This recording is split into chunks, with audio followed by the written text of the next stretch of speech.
انا دلوقتي في مشكله بقى، يعني ما كنتش هعرف انام الليل يعني قبل ما اتكلم فيها. يعني معلش انا معلش استحملوني معلش. في ناس سايبه القصه الكارثيه بتاعت مشيان جوميز نفسه.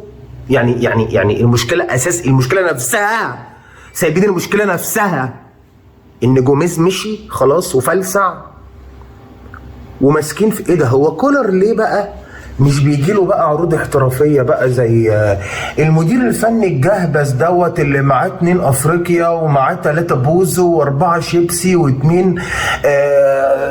مش عارف ايه ليه مش بيجيله عروض؟ ليه بترازوا الزمالك؟ محدش بيرازي الزمالك والله غير اللي جوه الزمالك. والله ما حد بيرازي الزمالك الا اللي جوه الزمالك. ولو خليتك معايا في الكلام ده انا كده مش هغير عقليتك، انت حر. اللي عايز تقوله قوله. عايز تفضل تقول عليا متزملك، ده شرف ليا، لانك انت لو بقيت تحبني وانت بالعقليه دي انا هشك في نفسي.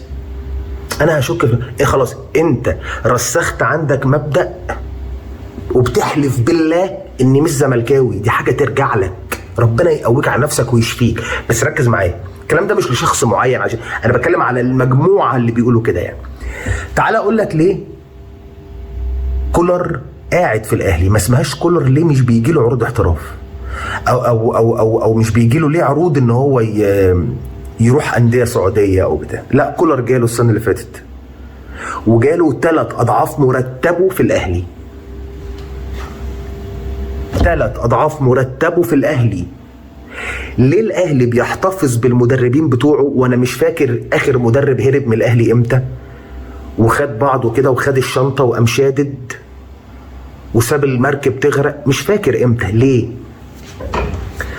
انت لو مكان كولر ده كل سنه بتلعب دوري ابطال افريقيا وبتكسبها، بتروح كاس العالم للانديه، كل سنه بتاخد الدوري. ما هو كولر لعب الدوري مع الاهلي 2 كسبهم.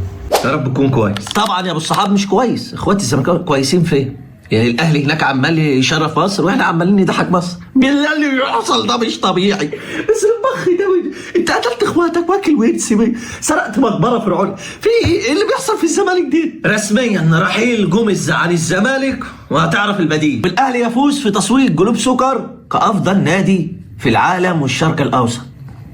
انا بحلم ايه الناس دي؟ وخلاص تريزيجيه مع الاهلي في كاس العالم. يلا يا ابو الصحاب نخش في الفيديو بتاعنا. في احداث كتيره مهمه وكل الناس مستنيه الفيديو ده علشان في احداث كتيره مهمه. فكالعاده ابو الصحاب انا مستمر بدعمك بعد فضل ربنا. عايزين نوصل الفيديو ده بقى 10000 20. الفيديو ده عايز يوصل لكل حته. يعني ما تبخلش علينا بلايك، اعمل لايك وما انتش مشترك معانا في القناه اشترك في القناه وفعل الجرس.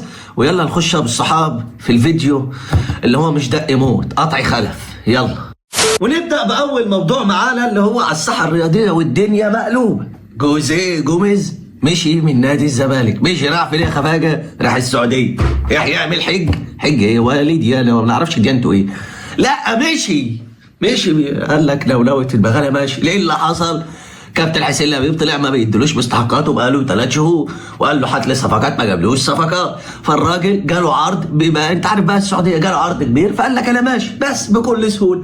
الناس تسيب بقى الخبر ده كله خالص وامره يا مؤامره واكلك له تكو للدرجات. مؤامره ايه؟ تركي الشيخ هو السبب والاهلي. يا سوادي الحيل ما تدوني اللي انت بتشربوه اي حاجه اهدى. انا مش لعبه. ايه الدماغ دي؟ دماغكم فيها صراصير ولا انتوا بتتعاطوا بجد؟ والله الاهلي وتركي الشيخ متقابلين علينا. ما انا واخد اخر 5 6 سنين 10 دوري ولا 5 افريقيا متوب القرن. طب انا اصلا بلعب المعيز العشر والبوليس انا مش موجود اصلا عشان يتعمل عليا مؤامره. يعني المؤامره بتتعمل للشخص انا مين عشان يتعمل عليا مؤامره؟ بدل ما الوم كابتن لباليبو. تعالى بص يا كابتن لباليبو بقى. يعني انا خلصت من الموسيقار بتاع ابويا واللي جابتها كان كل شويه يطلع يشتمك. انت جاي عندك 5% في مخك يا عم. ما كنت تديله ضامن. قال لك لا جوميز متربي في 100 عقبه. فاكر التصريح اللي طلع واتقال من عضو مجلس اداره ده؟ لو فتحت جواز السفر بتاعه تلاقي مكتوب 100 عقبه. 100 عقبه. الراجل محتاج مستحقاته قال لك انا ماشي بس. اما الجو المؤامره وتركي علينا والاهلي يا سوادي. الاهلي بتاع انتر كونتيننتال وكاس العالم فاضي. انا دلوقتي عايز افهم حاجه واحده بس يا جدعان، انا عايز افهم حاجه واحده بس. هو ليه الحوارات دي ما بتحصلش الا معانا؟ يعني حوار المدرب ده ليه كل مره اي مدرب بيجي لنا بيمشي بنفس الطريقه؟ اي مدرب ناجح حرفيا بيمشي بنفس الطريقه من يوم وليله بدون اي مقدمات. الواحد يعني انا بتفرج على ماتش ريال مدريد في امان الله عادي، نزلت بالفيديو بتاع الانتر كونتيننتال اللي هناك في الاهلي في الناحيه الثانيه، واخدين احسن نادي في الشرق الاوسط في جائزه جلوب سوكر، وبينافسوا ريال مدريد على جائزه افضل نادي في العالم في الجلوب سوكر، والدنيا والعه معاهم هناك في الناحيه الثانيه، وانا عامل فيديو هناك والله العظيم وكنت مبسوط لهم حرفيا يا جدعان، والدنيا كويسه هناك، والبعثه وصلت قطر واحتفلوا بهم في المطار، والدنيا تمام وزي الفل، والجمهور هناك مستنيهم، والدنيا تمام. وبعد كده يا باشا خلصوا من هنا، هيلعبوا بعد كده مع بطل ليبرتادوريس او باتشوكا يوم السبت الجاي في نص النهائي الانتر كونتيننتال، وبيلعبوا كاس العالم. انا في الناحيه الثانيه بتكلم على الاهلي بالطريقه دي، اجي في الناحيه الثانيه يا دوب بمسك التليفون، لسه بفتح فيسبوك عادي، لقيت خبر حرفيا في وشي جوميز، بفتح التلفزيون لقيت شوبير في وشي. يعني تخيل انت بقى حتى تاخد خبر هروب جوميز من شوبير، يعني حتى خبر هروب جوميز حرفيا انا خدته من شوبير. انتوا متخيلين يا جدعان المأساة؟ انتوا متخيلين المأساة؟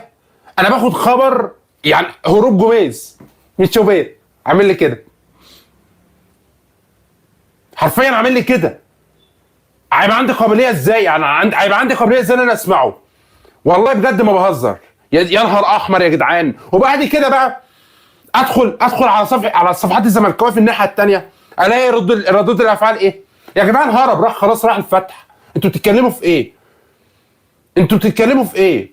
والله يا ميدو يا دوب خلعت اللون الاسود لبس الابيض، هي ليله اساسا بلون التيشيرت استغفر الله العظيم يا رب. انا مشكله في حاجه يا جماعه دلوقتي، مشكلتي في حاجه. انا دلوقتي عايز افهم، احنا ليه ما بندوش المستحقات للناس دي؟ يعني احنا دلوقتي بنصرف فلوسنا على الفاضي على سامسون اكينيولا وعلى ابراهيم نضاي وعلى سيدي نضاي وعلى اتشمبونج وعلى خالد بوطيب، على لعيبه اي كلام، دولارات عمال تصرفها اي كلام. دلع عيني دلع جوميز عملها وخلع. يا كابتن حسين يا لبيب، فضلت تقول اكبر قلعه لحد ما جوميز قلع وخلع. السلام عليكم يا جماعه واهلا بكم في فيديو جديد. عقبه هروب جوميز مدرب انا عايز افهم حاجه بس معلش، هو اللي اسس النادي ده كان بياكل مال اليتامى؟ يعني انا عايز افهم، اللي اسس النادي الراجل اللي احنا عارفينه والله يطعم اللي احنا عارفينه منين؟ كان بياكل مال اليتامى؟ ايه ده؟ ايه يا جماعه ده؟ هو كل واحد يسيبنا ويهرب؟ هو احنا يعني احنا فينا جرب؟ يعني انا عايز افهم، كارتورين يخلع وباتشيكو يخلع وفريرا يخلع ايه يا جماعه؟ في ايه؟ انا اقول لكم في ايه؟ باختصار، احنا بناكل فلوس الناس. جمهور الزمالك هيزعل مني.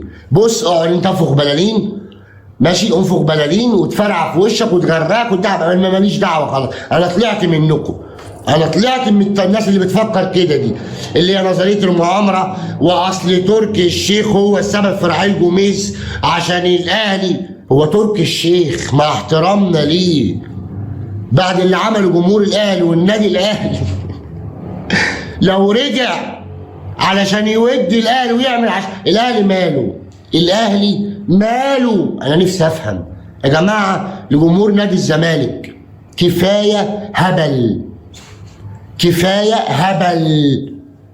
مجلس اداره الزمالك فاشل. تاني، مجلس اداره الزمالك فاشل. الراجل ما بياخدش فلوسه. جوميز، وانا بقول لك ومسؤول دقر في الزمالك يطلع يكذبني، كان بيدي بعض اللعيبه فلوس. اللعيبه ما بتاخدش مستحقاتها. اللعيبه بتشتكي لجوميز وعبد الواحد السيد ولا حياه لمن تنادي، ومجلس الاداره مطرلها. كفايه بقى. وفيلم الهروب الجزء الرابع ما احنا هرب من عند كده قبل كده. هرب من ايه من عند كده قبل كده؟ معلش يا جماعة، الواحد مش مركز، الواحد مخه رايح مع جوميز. خدنا معاك يا عم جوميز، خدنا معاك يابا. جوميز يهرب الى الدوري السعودي ويدفع الشرط الجزائي. مش عارف احنا ليه كل المدربين اللي عندنا بيهربوا للدوري السعودي وبيدفعوا الشرط الجزائي. باتشيكو، ثم كارتيرون، ثم كارتيرون تاني، ثم جوميز.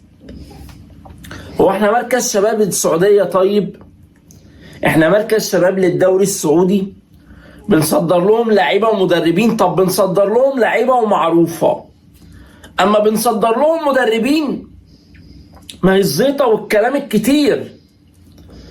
الزيطة والكلام الكتير والإدارة الخاطئة هي اللي خلت الراجل يمشي. الراجل كان متمسك لكن ما بيقبضش، وكالعادة الموضوع اتحول لمؤامرة كونية بيقودها الكابتن محمود الخطيب. فاكرين كده مؤامرة نهائي القرن؟ برضو احنا بنعتبرها مؤامرة من الكابتن محمود الخطيب. والأستاذ عمرو الدرديري يعلن تشجيعه للوداد المغربي. الصدمة، احنا في برنامج الصدمة ولا ايه يا اخوانا؟ هو احنا في برنامج الصدمة ولا ايه يا جدعان؟ ايه اللي حصل ده فجأة كده؟ طب العب ماتش المصري. انت ورطتني في الكونفدرالية ومشيت. مين هيقود الزمالك بعد كده؟ هرجع تاني للخروج من دور المجموعات ولا ايه القصة؟ طب ما انت سايبني تاني الدوري، بعد منك هبقى المركز الكام؟ ليه كده يا جدي جوميز؟ ده الاستاذ حسام المندوب بنفسه قال لك جوميز مصري زملكاوي صبور. انت صبرك نفذ؟ اخرك سنة في الصبر. طول ما احنا بنعلق فشلنا على شماعة النادي الاهلي هنفضل من فشل لفشل لافشل. والكلمتين دول عايزهم يتحطوا في عين كل اللي بيتهم النادي الاهلي والكابتن محمود الخطيب بان هما بيتآمروا على الزمالك والسبب في هروب جوميز اللي هرب زيه زي اللي قبله وزي اللي قبله. الكلمتين دول لازم يوصلوا لكل المغسول دماغه وعايش في غيبوبة وهم المؤامرة الكونية على نادي الزمالك. كل الكون بيتآمر على نادي الزمالك. ليه الأهلي يسيب بطولة ال3 قارات ويسيب كأس العالم للأندية اللي عمرنا ما شميناه ولا عرفنا شكله ايه ويركز مع الزمالك؟ الكل مركز معاك يا زمالك، ولكن الحقيقة الواضحة زي عين الشمس لسبب هروب جوميز محدش عاوز يبص لها. وده